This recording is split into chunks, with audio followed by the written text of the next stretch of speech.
Olá, seja muito bem-vindo ou bem-vinda a mais um vídeo da série Paula Responde do canal Parentalidade no Divã. E hoje eu vou responder uma pergunta da Maria de Curitiba, Paraná. Fica aí comigo.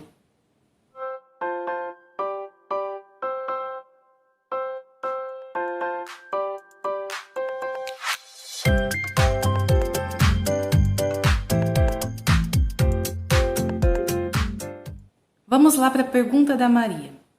Confesso que eu errei em tudo.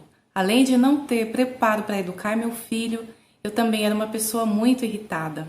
Só que agora, por conta da culpa, eu tenho medo de mimar demais.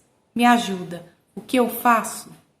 Maria, primeiramente gostaria de te agradecer pela pergunta e, como sempre, antes de ir direto ao ponto, eu quero falar sobre alguns conceitos que norteiam a nossa parentalidade. Sobre a sua pergunta, eu vejo que precisamos conversar um pouco sobre a questão da culpa no contexto de criação de filhos. Em primeiro lugar, eu gosto de enfatizar que, apesar de nós, os psicanalistas, termos por abordagem acessar a infância da pessoa para a resolução de um trauma e até mesmo para identificar crenças limitantes que travam suas vidas, ou seja, por mais que dê a impressão que os pais são os culpados, digamos assim, pelos problemas atuais desse indivíduo, atenção, não é assim que deve ser visto.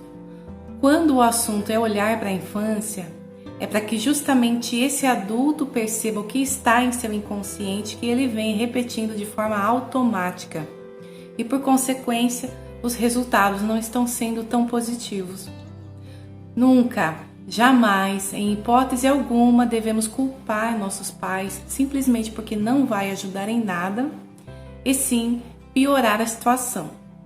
No caso de ter um pai ou uma mãe narcisista e coisas do tipo, o ideal é se afastar no sentido emocional para não ser afetado. Mas no geral, pense assim: os nossos pais deram o que receberam e muitos deram bem mais do que aquilo que tinham. Assim como você e outros pais também deram e lidaram com a parentalidade de acordo com os conceitos e reações automáticas que tinham. Resumindo, assim como a gente não culpa nossos pais, nós também não nos culpamos. Justamente para que essa psicoeducação traga resultados positivos nas nossas relações familiares. Afinal, não faz sentido aprender tanto sobre o assunto e não ver resultados, não é mesmo? E por falar nisso, se você colocar em prática o que eu vou ensinar nesse vídeo e obter bons resultados, entre em contato comigo e eu ficarei muito feliz em ouvir o seu depoimento. Voltando ao assunto sobre relações entre pais e filhos, eu super recomendo um livro maravilhoso chamado Onde Estão as Moedas, do autor João Garriga Bacardi, em que ele fala de maneira fantástica sobre os vínculos entre pais e filhos. Dá um Google aí ou compre o livro, vale a pena. Depois você me diz o que achou. Em segundo lugar, é extremamente importante que tenhamos consciência de um fator que está mais do que comprovado não só pela psicanálise, mas também pelos estudiosos da parentalidade com base nas neurociências, que é o seguinte: quando nos tornamos pais, de novo, repita comigo, anote aí se for o caso. Quando nos tornamos pais, as questões mais profundas do nosso inconsciente vêm à tona. Anotou? Vamos lá! Essa frase é muito profunda. Por quê?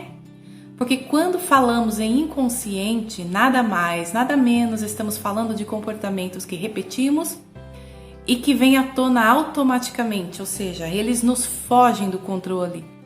Esses comportamentos são os chamados padrões infantis. E eu já aproveito e te digo assim: teoria por teoria não traz resultados. E se você realmente está interessado ou interessada em psicoeducação para começar a transformar a sua vida, te oriento que tenha em mãos um caderninho e uma caneta e para fazer as anotações, pause o vídeo se for necessário, anote o que eu for falando sobre inconsciente, sobre padrões infantis na vida adulta, sobre a culpa no contexto familiar, sobre nomes de livros que eu trago aqui. Se comprometa com você. Não é comigo que você tem que se comprometer, é com você. A única pessoa que você pode mudar é você mesmo. Você não muda seu marido, nem seu filho, nem sua mãe e nem ninguém. Somente você. Então eu te convido ao comprometimento com sua vida, ok? Retomando o assunto sobre padrão infantil, vou tentar dar um exemplo simples para você entender o que acontece quando nossos filhos fazem birra. No momento da birra, pode ser que uma percepção distorcida apareça. É como se você encarasse aquele choro da birra como uma provocação intencional por parte do filho. Ou seja, todo o seu sistema de luta ou fuga é acionado. E junto com isso vem sensações que estão guardadinhas aí sem que você perceba. E tais sensações possivelmente foram formadas lá na sua infância, quando você apanhava justamente quando fazia birras. Então, visualize comigo. Na infância você apanhava quando fazia birra. Todo aquele sofrimento e sensações ficaram armazenadas na sua mente. Você cresceu e até mesmo esqueceu, porém o tempo não apagou. As sensações adquiridas ficaram todas registradas na memória implícita e de repente ressurgem no momento presente da vida adulta sem que você tenha controle.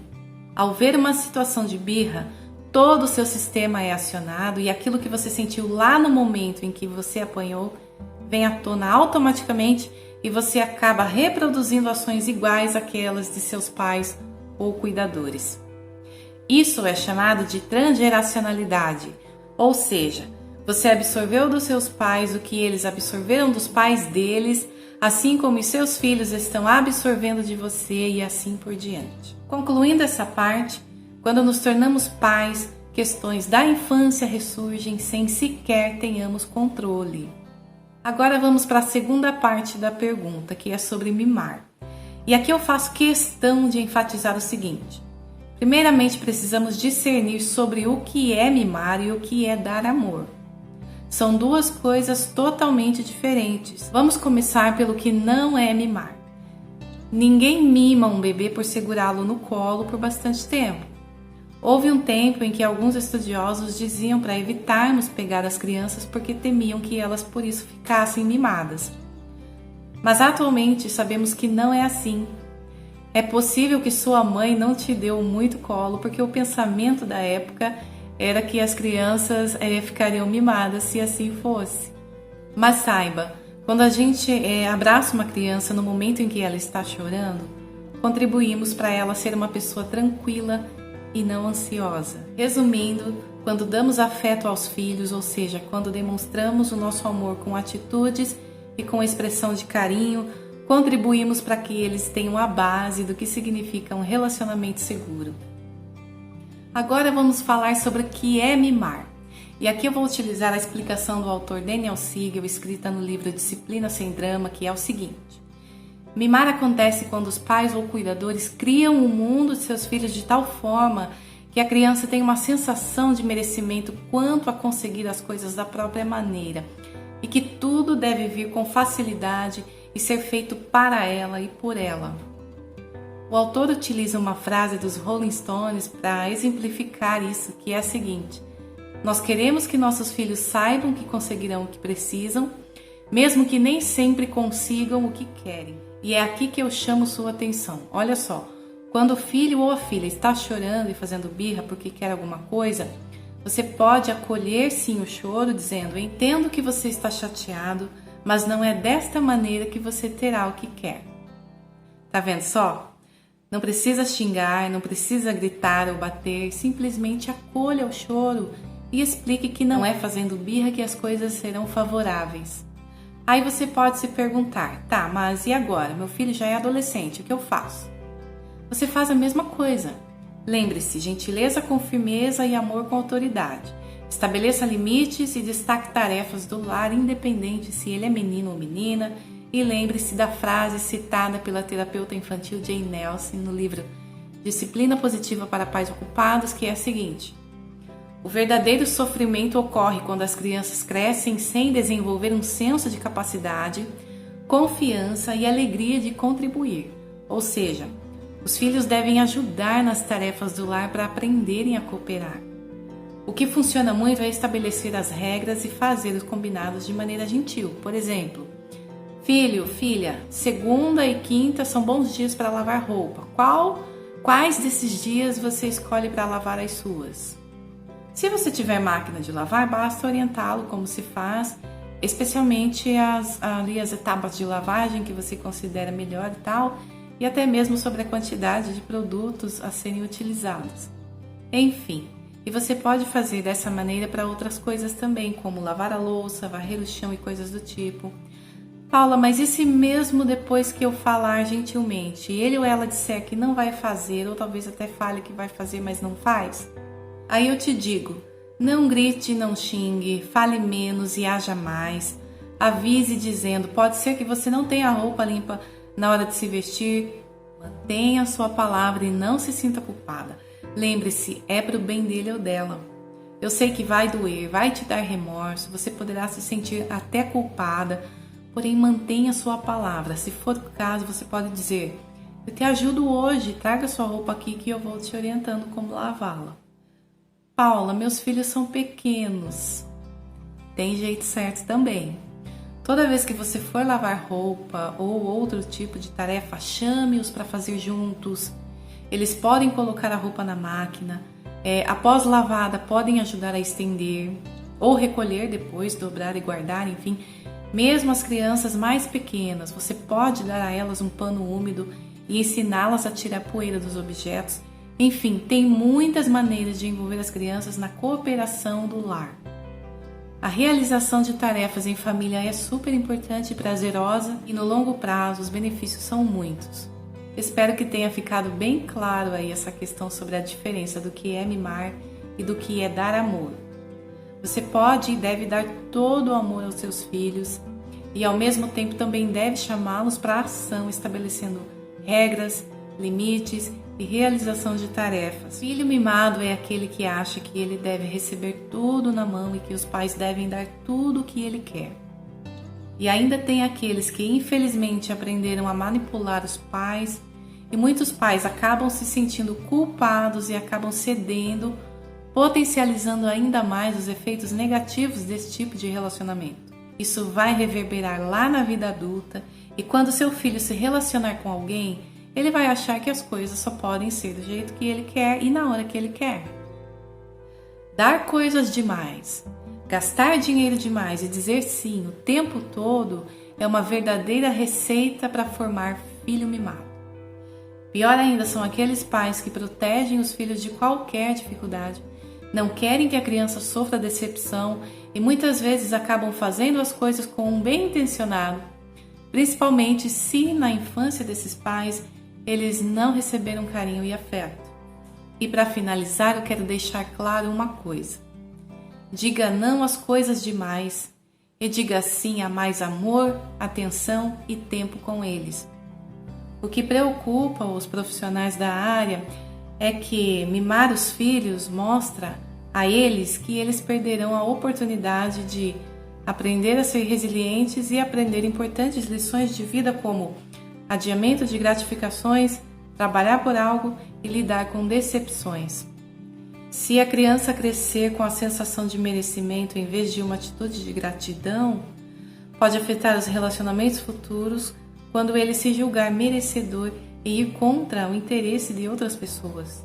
Para falar a verdade, é bem mais fácil dar bolacha recheada para os filhos todos os dias quando eles pedem fazendo birra, não é mesmo? Só que isso terá um resultado super negativo a longo prazo. Lembre-se que o cérebro faz associações de todas as nossas experiências.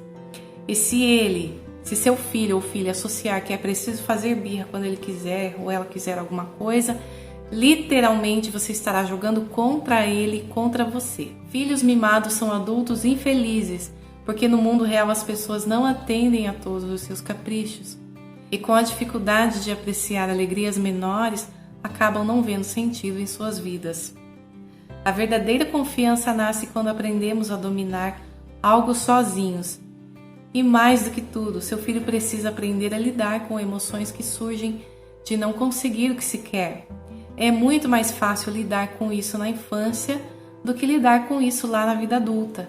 Pior ainda se ele for protegido dessas emoções a vida toda. E para você que deve estar pensando assim, mimei demais, e agora? O que eu faço? Deixe aqui nos comentários se você quiser dicas de como reverter os efeitos dos mimos e farei o possível para fazer um vídeo trazendo estratégias eficazes para vocês colocarem em prática. Então era isso que eu gostaria de conversar com vocês no vídeo de hoje. Beijo para Maria que me enviou a pergunta, eu a conheço pessoalmente, e beijos para você que ficou comigo até o final. Fiquem à vontade para me enviar perguntas, meu Insta é @paulablumadp. Na semana que vem tem mais, se Deus quiser. Até lá!